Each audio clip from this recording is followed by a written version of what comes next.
Bismillahirrahmanirrahim. Bahasa hadisah gitu jinya.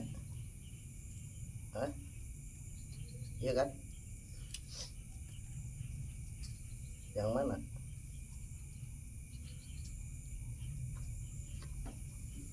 Halaman 55. Bahasa hadisah.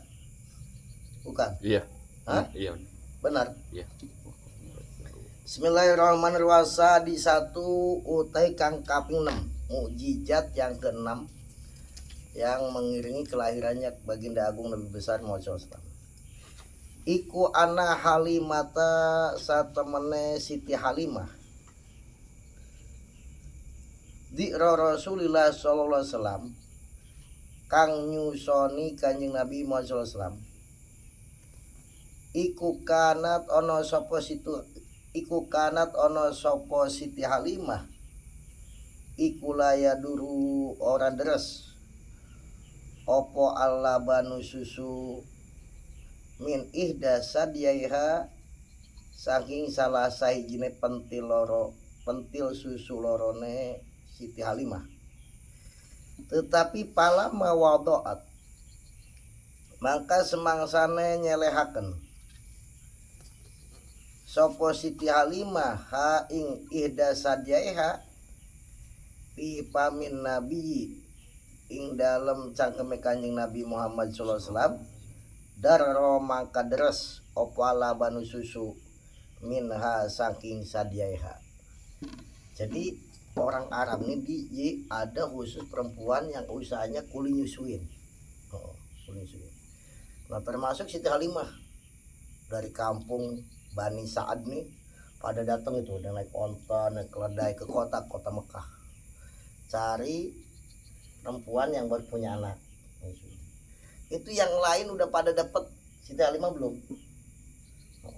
Karena Siti Halimah datang kepada orang yang punya anak, nawarkan mau nyusuin, orangnya krempeng gitu deh, susunya kecil mungkin nggak deres ininya, kan pengen orang yang gemoy mungkin jadi air susunya banyak. Akhirnya kepada Kanjeng Nabi. Itu Kanjeng Nabi anehnya yang cantik-cantik gemoy-gemoy nggak mau disuruh namanya gitu. Pas sama Siti Halimah yang menurut syariat begitu baru mau Kanjeng Nabi.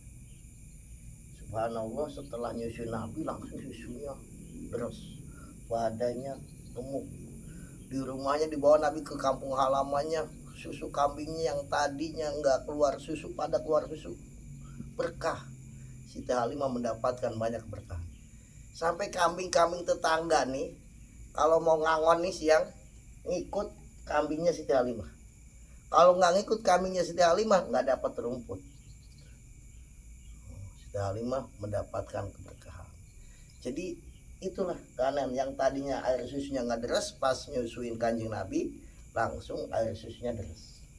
Nabi ini ketika lahir yang pertama nyusuin Kanjeng Nabi ibunya. Kemudian Suwaibah al-Aslamiyah sebentar, yang lama nih sama Siti Halimah. Wasabiatu utai kang kaping pitu lama wulida semangsan den lahiraken sapa Rasulullah sallallahu alaihi wasallam kharaja maka keluar opo sautun keluar suara min jawayal Ka'bati saking pirang-pirang pojokan Ka'bah. Di setiap pojokan Ka'bah ini keluar suara ngomong bahasa Arab ji. Nyata. Pas waktu lahirnya Kanjeng Nabi. Bahkan banyak orang kafir Quraisy menyaksikan sendiri pas lahirnya Kanjeng Nabi, dia lagi di depan berhala, itu berhala langsung tersungkur. Kepalanya dulu. Dibetulin, tersungkur lagi. Mereka pada kaget. Itu lambang semua sesembahan yang disembah selain Allah bakal hancur.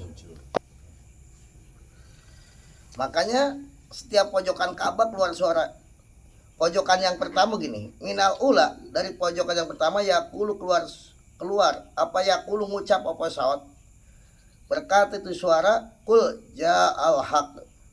Kul katakan oleh Muhammad, ja'a benar-benar telah datang apal haqqu agama Islam. Telah datang agama yang benar, agama yang diridhoi oleh Allah. Jadi satu-satunya agama yang diridhoi oleh Allah itu Islam. Inna dina indallahil Islam. Sesungguhnya agama yang diridhoi oleh Allah agama Islam. Lah, selain Islam itu diridhoi oleh pemeluknya, tapi nggak diridhoi, nggak diakui oleh Allah, diakui oleh pemeluknya. Mungkin nanti terdaftar, diakui, baru apa disamakan ya. Kalau Islam udah diakui oleh Allah dan diridhoi Allah Subhanahu wa taala. Wa mayub diulan orang ngawit di opal batilu agama kang batil. Wa mayu idu lan ora balik opo batil ayal kufru, telah datang agama yang benar yaitu agama Islam dan kebatilan tidak akan kembali. Batil nanti bakal hancur dan bakal kembali. Nanti ini pada puncaknya semua agama ini bakal hancur. Yang jaya agama Islam.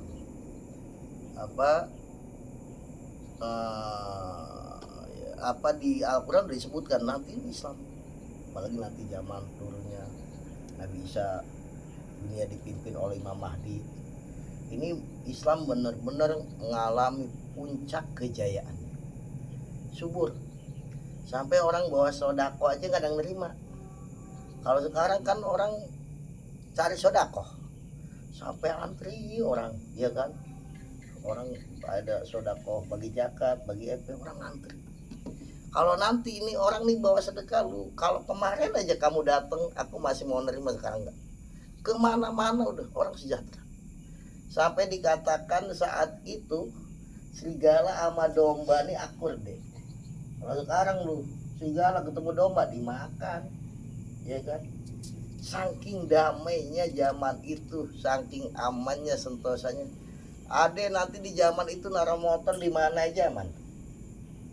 Kalau sekarang lu hilang, jangan motor, sendal aja di masjid hilang, ya deh di masjid lu tempat ibadah, tapi nanti motor apa aman. Anak kecil main-main ular udah nggak berbisa lagi di zaman itu. Jadi telah datang Islam, kebenaran dan kebatilan bakal sirna, bakal hancur, tidak akan kembali. Wa minasaniyah, dari pojokan yang kedua, laqad ja'akum rasulun min anfusikum azizun 'alaihi ma 'anittum harisun 'alaikum bil mu'minina raufur rahim. Laqad ja'a, benar-benar telah datang kepada kamu sekalian. Siapa rasulun? Seorang rasul min anfusikum, dari golongan kamu sekalian. Telah datang kepada kamu sekalian seorang rasul min anfusikum, atau ahli tafsir min anfusikum maksudnya dari bangsa Arab, dari golongan kamu bangsa Arab. Ada lagi ulama membaca min anfasikum, dari yang terbaik dari kamu sekalian. Ada yang mengatakan min anfusikum maksudnya dari jiwa kamu sekalian, saking dekatnya. Nabi ini dekat sama kita. Wa ma fikum Rasulullah, ini Rasulullah ini sangat dekat, dan tidak ada yang paling menyayangi kita setelah Rabbul Alamin kecuali Rasulullah Sallallahu Alaihi Wasallam. Jadi sangat beruntung kita dijadikan umatnya Kanjeng Nabi, karena Nabi ini benar-benar berusaha jangan sampai ada umatnya yang masuk ke dalam neraka. Nah, kayak malam Lailatul Qadar juga itu khusus buat umatnya Kanjeng Nabi. Umat-umat terdahulu gak ada. Nabi cerita dulu ada orang nih ibadah siang dan malam selama 1000 tahun. 1000 bulan. 83 tahun lebih. Ibadah siang malam, ibadahnya jihad fisabilillah. Berperang membela agama Allah, melawan musuh-musuh Allah. Sedangkan yang namanya jihad itu jangankan 1000 bulan, Ji. Sehari aja, sesaat aja jihad fisabilillah itu pahalanya udah lebih baik daripada dunia beserta isi. Nabi cerita begitu, para sahabatnya ngerempot semuanya loh. Kita nggak ada apa-apanya. Maka Allah turunkan malam Lailatul Qadar, yang kalau kita beribadah di malam itu, Ji, nilainya, pahalanya lebih baik, lebih banyak dibandingkan kita beribadah selama 1000 bulan siang dan malam. Bayangin Ros. Makanya kita jangan ini. Nah, menurut prediksi Imam Al-Haddad, Imam Al-Haddad ini seorang wali besar kutub Mujaddid abad 13. Beliau ini mengatakan kalau malam ganjilnya malam Jumat, maka itu malam Lailatul Qadar. Malam Jumat. Ini sekarang malam ganjil ya, malam 21 malam Jumat. Saya baca dalam kitab Khojinatul Asrar dikutip di sini. Itu disunahkan sholat 2 rakaat tiap malam ganjil. Malam Lailatul Qadar ini malam di mana Allah mengatur ulang takdir-takdir yang bakal terjadi. Nah, kita mohon supaya takdir-takdir buruk nih, kode-kode yang buruk supaya dijauhkan, diganti dengan takdir yang baik. Lu bisa ya, kalau Allah mau bisa semuanya, orang Allah penguasa tunggal. Ya kan, yamhullahu ma yasha wa yusbit. Allah bisa menghapus sesuai Allah yang kehendaki dan Allah bisa menetapkan. Orang hukum semuanya Allah tuh. Orang DPR aja amandemen UUD bisa. Ya, apalagi Allah Subhanahu wa ta'ala bisa minta makanya. Nah, disunahkan sholat sunnah 2 rakaat. Niatnya begini, usolli sunnatal lailatil qadri rakaataini lillahi ta'ala. Baca doa iftitah biasa di situ Fatihah. Habis Fatihah baca surah Al-Ikhlas 7 kali. Ya. Rakaat pertama cukup. Rakaat kedua sama, habis Fatihah baca surah Al-Ikhlas 7 kali. Ya, habis salam baca astagfirullah wa atubu ilaih. Salam sama Allah. Astagfirullah, ya Allah, ampunilah dosaku. Wa atubu ilaih, dan aku bertobat kepada Allah. Astagfirullah wa atubu ilaih. Astagfirullah wa atubu 70 kali. Itu Nabi bersabda, siapa yang sholat 2 rakaat, Lailatul Qadar sholat penting malam ganjil aja ya. Habis Fatihah baca Al-Ikhlas 7 kali, rakaat kedua begitu, kemudian baca astagfirullah wa atubu ilaih 70 kali. Tidaklah dia bangun dari tempat sholatnya, berdiri, bangun dari tempat sholatnya, kecuali ibu bapaknya diampuni dosa-dosa. Masa kita nggak bangga, nggak seneng, nggak pengen ibu bapak kita diampuni dosanya? Ya kan, berarti kita termasuk anak yang bakti. Ya, benar apa enggak? Pasti orang tua senang sekali, pasti bangga punya anak model begitu itu. Kalau ibunya misalkan, bapaknya misalkan harus kena azab, diampuni, aman. Dan enggak cukup di situ, Allah mengutus para malaikat nih datang ke surga, suruh nanam-nanam pohon, membangun istana-istana di surga, mengalirkan air-air di surga. Maka tidaklah dia meninggal dunia kecuali sebelum meninggal Allah dia perlihatkan tempatnya di surga. Istananya, ini pohon. Jadi orangnya masih hidup, kaplingnya udah di surga. Asal jangan dirobohkan lagi. Udah Lailatul Qadar, maksiat lagi ya namanya. Ya, kadang-kadang kan itu jangan dirobohkan lagi. Kamu orang yang masih hidup, kaplingnya, istananya, tanahnya, pohon-pohonannya, kalinya tuh udah ada di situ. Karena itu jangan ditinggalin, eman-eman ya, lumayan. Ya bukan lumayan, dah luar biasa dah. Soal sunnah. Siti Aisyah pernah bertanya kepada Kanjeng Nabi, ya Rasul, kalau aku mendapatkan malam Lailatul Qadar, apa yang harus aku baca? Nabi menjawab, ya Aisyah, ucapkan kuli innallaha afuwun yuhibbul afwa fa'fan. Allah itu maha pengampun dan Allah senang mengampuni dosa. Tuhibbul afwa, ampunilah dosaku. Dia baca apa? Baca Allahumma innaka afuwun tuhibbul afwa fa'fu anni. Allahumma innaka afuwun tuhibbul afwa fa'fu anni. Kasih tahu harus bojo semua keluarganya, mana eman loh, lumayan. Ibu bapak kita diampun dosanya. Allahumma innaka afuwun ya tuhibbul afwa fa'fu anni, sebanyak-banyaknya. Itu Lailatul Qadar itu loh. istimewanya malaikat yang di langit itu turunin ke bumi semuanya. Tanah jalul malaikatu waruhu fiha biidni rabbihim. Turun para malaikat ke bumi waruh dan komandannya malaikat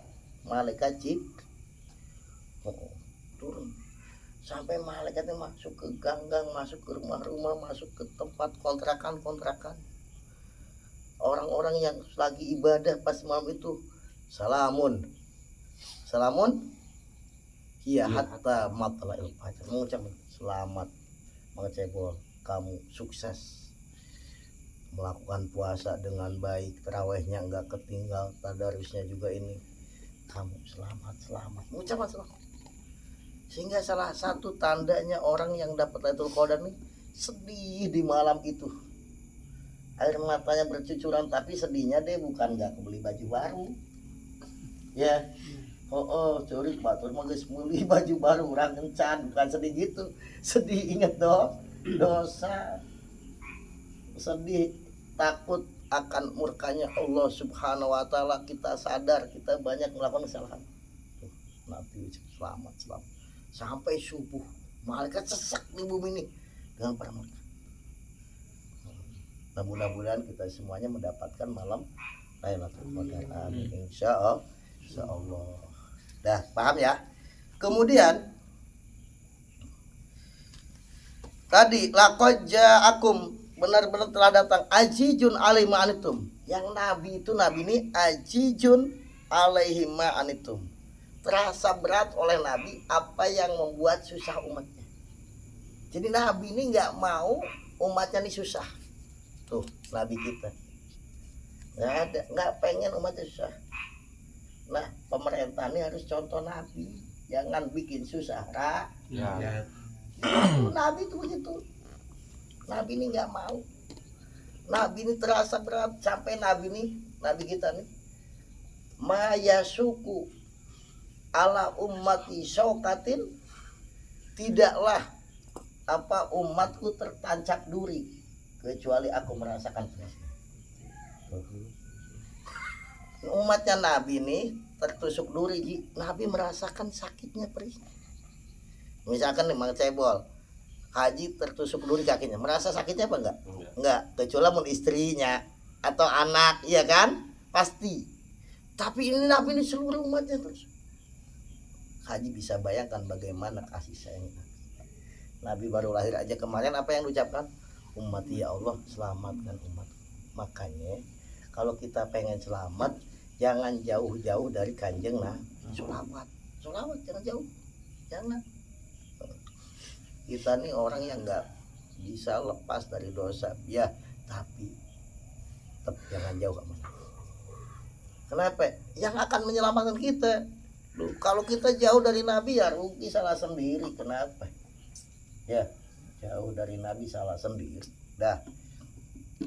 Jadi ajijun aliman itu harisun alaikum bil mu'minir, yang sangat semangat untuk keselamatan kamu sekalian. Bil mu'minir rahim, kepada orang-orang mukmin Nabi ini sangat belas kasih, sayangnya luar biasa.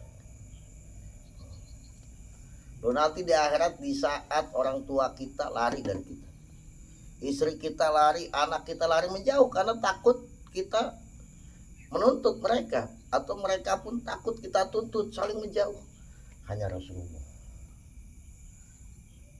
yang membantu kita, yang menolong kita. Hanya Rasul. Karena itu jangan gitu. Walaupun kita senakal apapun, tancapkan di hati kita cinta kepada Rasul. Karena itu yang menyelamatkan. Kita cinta yang lain belum tentu. Cinta pejabat tuh pejabatnya aja. Itu misal lu ya, belum tentu dia cinta sama kita. Kalau cinta sama kanjeng Nabi tidak akan bertepuk sebelah. Pasti Nabi cinta kepada kita, nggak mungkin. Kalau kita cinta sama yang lain belum tentu dia cinta sama kita, mungkin cuman pengeretan doangnya. Mungkin hanya sebatas kita lagi jaya, kita udah susah tinggalin. Kalau Nabi nggak ada begitu. Makanya cinta yang tidak akan bertepuk sebelah tangan, cinta kita pada Allah, cinta kita kepada Nabi, cinta sama orang tua. Nggak mungkin. Kita mencintai janda belum tentu nggak ada jaminan. Jadi ya bisa nerima, bisa itu aja di antara dua pilihan. Karena laki-laki punya hak untuk memilih, perempuan punya hak untuk menolak. Iya kan adil tadi. Laki-laki punya hak untuk memilih, istri punya hak untuk menolak. Adil deh. Wa minasali satilan yang dalam pojokan kang kaping telu pojok nama gitu. Keluar suara qaja'akum minallahi nur. Telah datang, benar-benar telah datang kepada kamu sekalian hadiah dari Allah, nur, cahaya. Jadi Nabi ini disebut oleh Allah nur, bercahaya.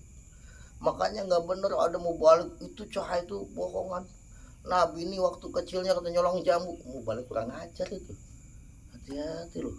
Jadi bela-bela yang begitu. Hati-hati. Memang disamain sama dia. Loh. Nabi ini beda, manusia pilihan Allah. Manusia yang sebelum Allah ciptakan apapun, yang pertama kali Allah ciptakan nur kenabiannya Nabi Muhammad SAW. Yang disamakan ini beda. Masa nggak tahu bedanya mana tisu mana dolar? Itu orang buta yang itu, orang buta aja taunya.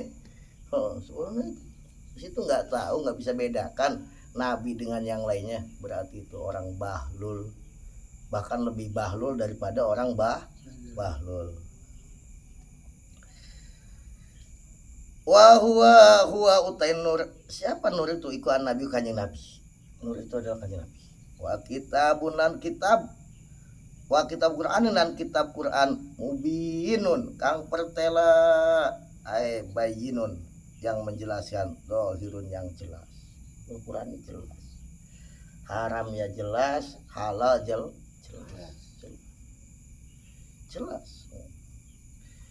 Ini sebodoh-bodohnya orang Islam tahu kalau zina itu haram, ya kan?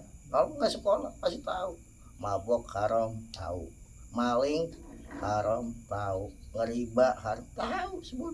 Karena itu ilmu doruri, ilmu yang begitu. Coba tanya. Jadi dia melakukan itu bukan karena dia nggak tahu sebodoh-bodohnya. Bahkan orang sekarang pasalnya juga hafal dia. Pasal sekian pidananya ini dia hafal pasalnya aja, apalagi hukum itunya mesti hafal. Wa minar rabiati lan saking pojokan kang kaping papat keluar suara ya ayuhan nabiyyu inna arsalnaka syahidan wa mubasyiran wa nadhira. Ya ayuhan nabiyyu, wahai eling nabi. Tuh nabi Allah nih kalau manggil Nabi Muhammad nggak pernah disebut namanya. Beda sama nabi yang lain Ji. Kalau sama Nabi Musa, ya Musa ikhlan alaika, ya Musa copot sendal, sebut Musa. Sama Nabi Idris, ya Idris. Sama Nabi Adam, ya Adam uskun anta wa zaujukal jannah, tinggallah kamu dan istrimu di surga. Tapi kepada Nabi Muhammad nggak ada di Quran. Allah memanggil Nabi Muhammad disebut namanya nggak ada. Panggilnya ya ayuhan nabiyyu, hai nabi. Toha apa ya ayuhan rasul, hai rasul. Beda. Tapi kenapa nabi-nabi yang lain ini?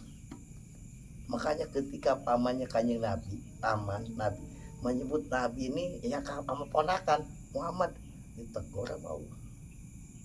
Jangan engkau memanggil Nabi ini seperti kamu memanggil orang yang lain. Beda. Ya namanya orang biasanya kita punya ponakan ya tetap aja yang ponakan banyak. Walaupun dia jadi gubernur misalkan gubernur Jabar ya tetap panggilnya misalkan. Tapi Nabi beda. Ya Allah sendiri nggak pernah menanggil ya Muhammad, nggak ada. Di Quran 30 juz nggak ada. Kecuali kalau Nabi menjelaskan tentang Nabi Muhammad ada Muhammadur Rasulullah dan disebutkan sifatnya. Tapi kalau manggil nggak ada. Ya Yuhan Nabiyu, ya Yuhan Rasul, ya Yuhan Mujamil, ya Yuhan Mudasir. Tapi kalau sama Nabi yang lain, ya Adam, ya Musa, ya Ibrahim disebut oleh Allah.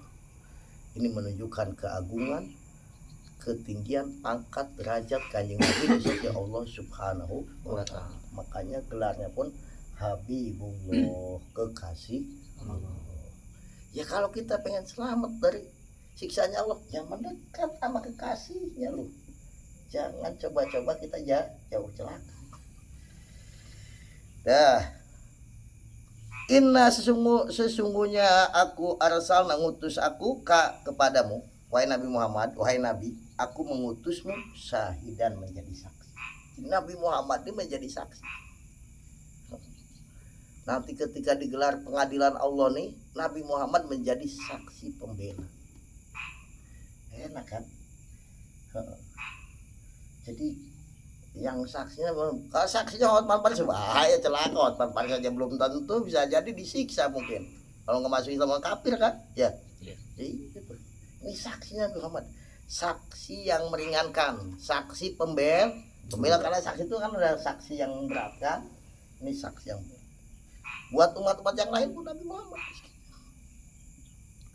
Kemudian apalagi wa mubasyiron, dan Nabi Muhammad itu yang memberikan kabar gembira bagi orang-orang yang taat, orang-orang yang beramal soleh, orang-orang yang beriman, dikasih kabar gembira oleh kanjeng Nabi dengan pahala yang besar, dengan ampunan, dengan surga.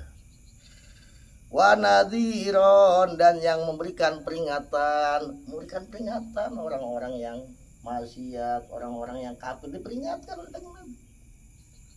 Diingatkan oleh kanjeng Nabi, lu kamu jangan terus-terusan maksiat, bahaya lu ya. Ayo orang kafir masuk Islam lu ya, kalau kamu pengen selamat. Waruya lan den riwayataken opo anna Abdul Muthalib satemene Said Abdul Muthalib iku qala ngandika sapa Said Abdul Muthalib.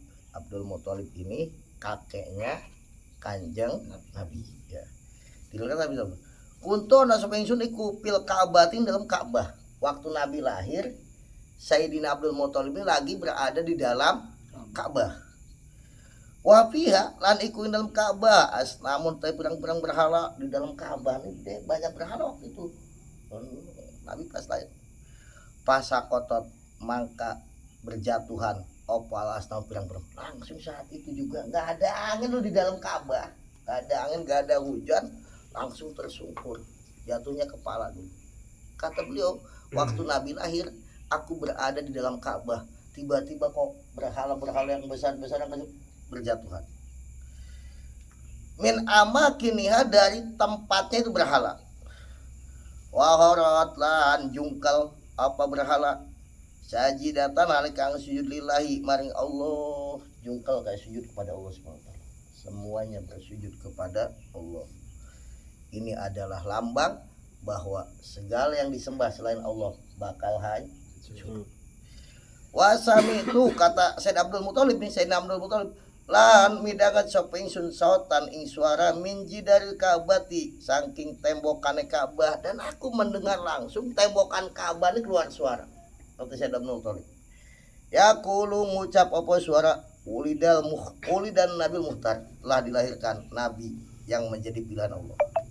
Allah dia itu Nabi yaliku kang binasa biadihi, dengan kekuasaannya Nabi, dengan tangan Nabi siapa al-kufar, orang-orang kafir, wa yutahhiru, dan mensucikan itu Nabi ini kepadaku, mensucikan Allah min hadil asnam, daripada berhala-berhala, wa ya'murulan perintah itu kanjeng Nabi bibadatil malikil alam, untuk menyembah Allah zat yang merajai al-alam, zat yang maha mengetahui.